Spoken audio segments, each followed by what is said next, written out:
In ancient Mexico, Aztecs built floating islands on Lake Texcoco called chinampas, turning their compost into super fertile gardens right on the water. While the Aztecs composted, Egypt's Nile farmers dug canals to wash silt away, turning a stinky mess into shiny black mud for crops. Aha, Doodles. Meanwhile, in Rome, they packed broken tiles into concrete mixes to create roads that outlasted even your worst hangovers. Over in Pompeii, they actually used those crushed wine jars as a gritty road base, like paving streets with their own happy hour history. Back in Athens, they dug a massive trench called the Kerameikos Ditch to dump broken pottery, basically turning a clay graveyard into a bottomless trash can. While Rome dumped tons of broken pottery on its outskirts, creating the famous Monte Testaccio Hill, they also recycled glass into shiny new wine bottles. Meanwhile, in Nippur, folks baked river mud and goat poop into bricks, turning smelly waste into sturdy walls that stayed cool like a modern basement. But the real cleanup crew?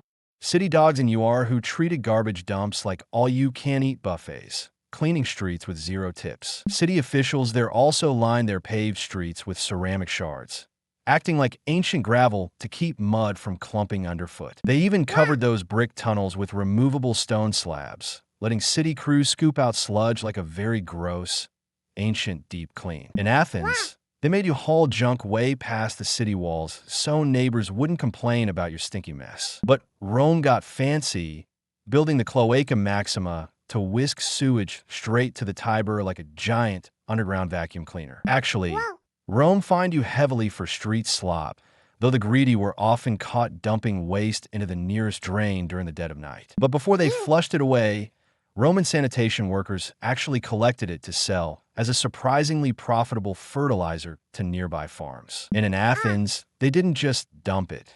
They shipped tons of clay out to the Kerameikos potters, turning garbage into a full-blown recycling gig. In Maya's city Tikal, residents filled and used wells with broken pots and food scraps, basically turning ancient sinks into time capsule landfills. Rome's massive Cloaca Maxima drained 900,000 gallons daily, basically the ancient version of a clogged city sewer that needed constant unclogging. But the Han Dynasty skipped the profit and just buried waste in pits, turning leftover organics into neat compost bricks. The ancient Chinese also used a clever system of waste management, where night soil collectors like gold farmers gathered human waste to fertilize their crops. Chang'an's strict rules even listed specific dump spots, making it basically the world's first zoning law for smelly things. Farmers outside the city walls would literally pay guards just to grab buckets of this nutrient-rich, stinky gold for their crops. That system became so vital in Chang'an.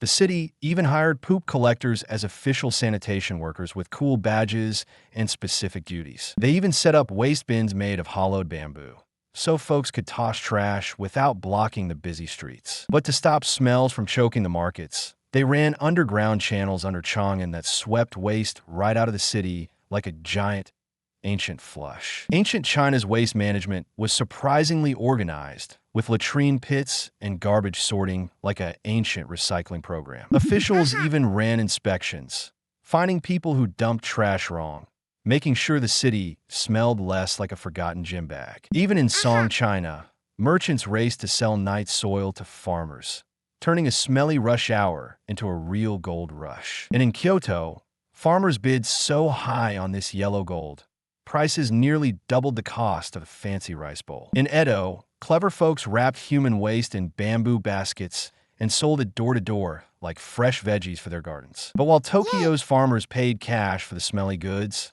Rome just dumped its waste directly into the Tiber like a giant, gross waterfall. To fix that clog, Rome built the Cloaca Maxima, a piggy-sized sewer that still drains rain today, basically the great-grandpa of your toilet. While Rome clogged up, Chang'an residents actually had to pay a heavy bronze coin fine for littering, making trash a costly mistake. But Rome also dumped tons of waste on the Monte Testaccio, a hill built entirely from 53 million broken oil jars.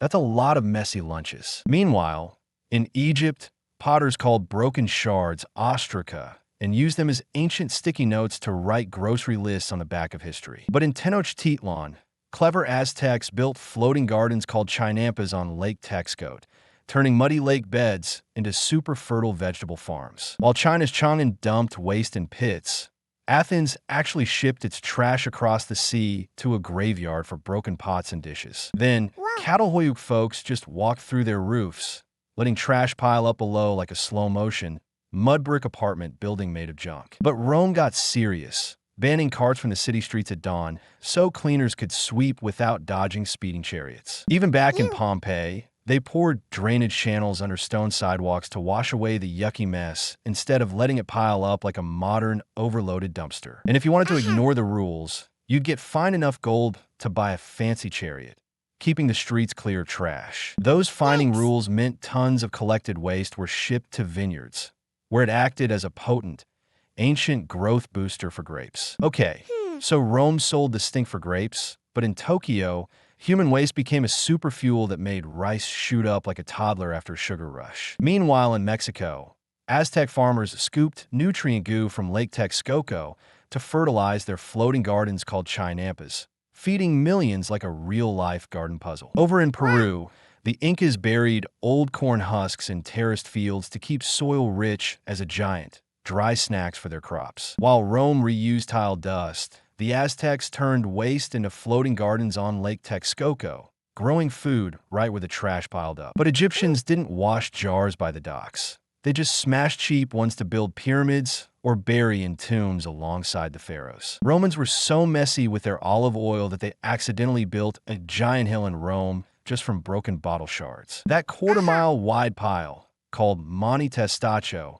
holds over 50 million broken jars, just like your grandma's attic, but way heavier. Romans crumbled those shards into opus signatum, a leak-proof mortar that sealed baths tighter than your phone case, seals a surprise text. Cloaca Maxima, the great sewer, used gravity to whisk waste toward the Tiber like a downhill pizza delivery. Meanwhile, Ephesus built public toilets with running water, flushing away waste while you wiped with a sponge on a stick, a truly refreshing rethink of bathroom breaks. In Tenochtitlan, engineers floated islands of reeds called chinampas on Lake Texcoco, turning slimy mud into a farm that grew food 7 times a year. While Egyptians used straw bricks, people in ancient Uruk simply stacked their mud-dwelling trash heaps so high they created their own artificial ziggurats. They piled so many amphora shards that the dust even got ground into the soil for a unique, ancient recycling project. But the real legend?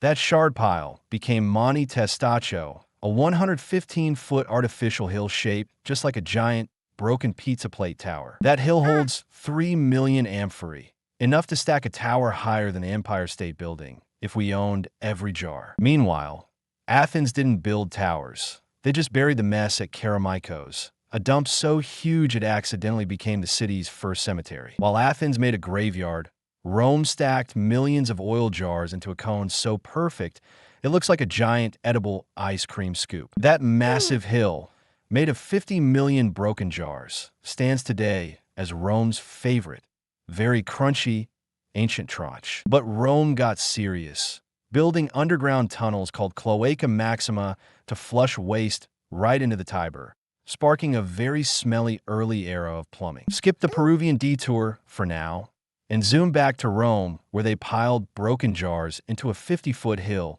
called Monte Testaccio. They crushed over 50 million broken jars just to build a hill that perfectly hides a smelly secret from the city. Down in Florida, the Cloaca people stacked oyster shells into towering mounds that grew so high, they basically built their own hill triggers for future generations. Actually, the Aztecs didn't sail trash away. They shoveled sewage sludge onto floating chinampas, turning their waste into the world's most helpful, slimy plant food. While Rome recycled shards, Pompeii actually banned night trash dumping so carts didn't clang while neighbors tried to catch some ZZS. But the old day of carrying heavy bins is what created Testaccio, a giant hill made entirely of broken jars.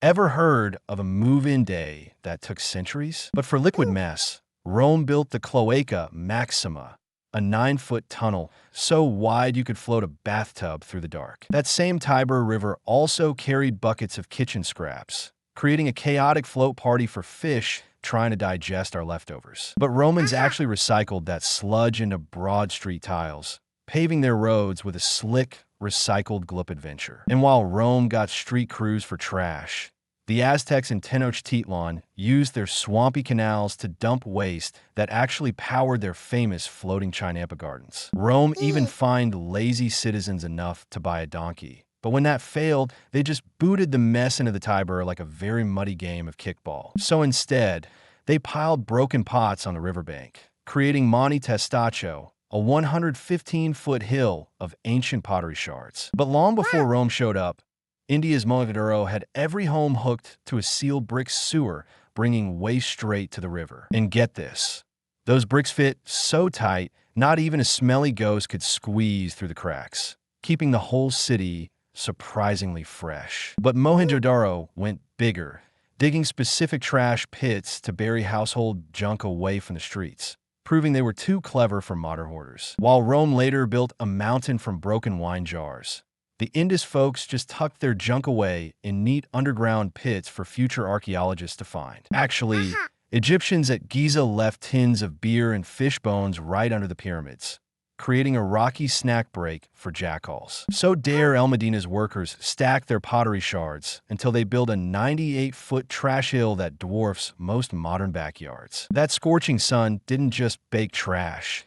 It preserved messy notes that modern archaeologists now call the ostraca, like ancient sticky notes for bills. Actually, Quranis gave us a whole neighborhood address where ancient families tossed onion skins right into the trash, just like we do today. Meanwhile, the Sumerians built covered drains in Ur that flushed waste straight into the Euphrates. Basically the original plumbing upgrade for their city. But the real champs? Mohenjo-daro locals in 2500 BC grabbed clay pipes to funnel waste right into underground brick tunnels. Instead of floating junk, Rome built the Cloaca Maxima, a giant stone tunnel that still drains the city like a supersized plunger. In Rome, they routed waste into the huge Tiber River, a daily water slide that worked great until the annual floods arrived. So naturally, they just dumped millions of broken olive oil jars in a specific spot, which grew into a giant pottery mountain just outside the city walls. That pottery mountain, Testaccio, grew so steep it looked like a giant glittery trash cone for the whole empire to admire. But those workers didn't just grab dustpans.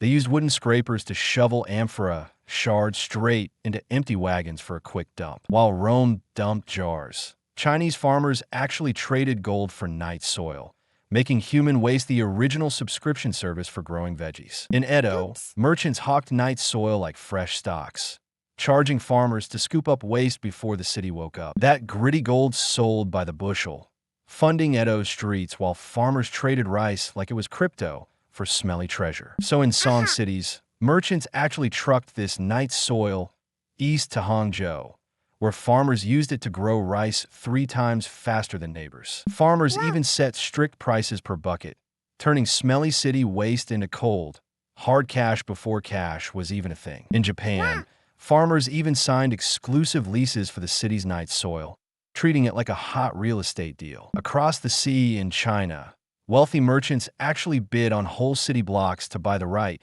to collect the night soil for their gardens. In ancient Rome, public latrines were a thing, and people paid to use them, just like we pay for parking today. Meanwhile, the Aztecs built Chinampas, making artificial islands on Lake Texcoco so lush they could grow corn right above the water. But Rome's massive Cloaca Maxima mostly drained storm floods, not the mountains of organic fertilizers farmers actually bought from surrounding countryside.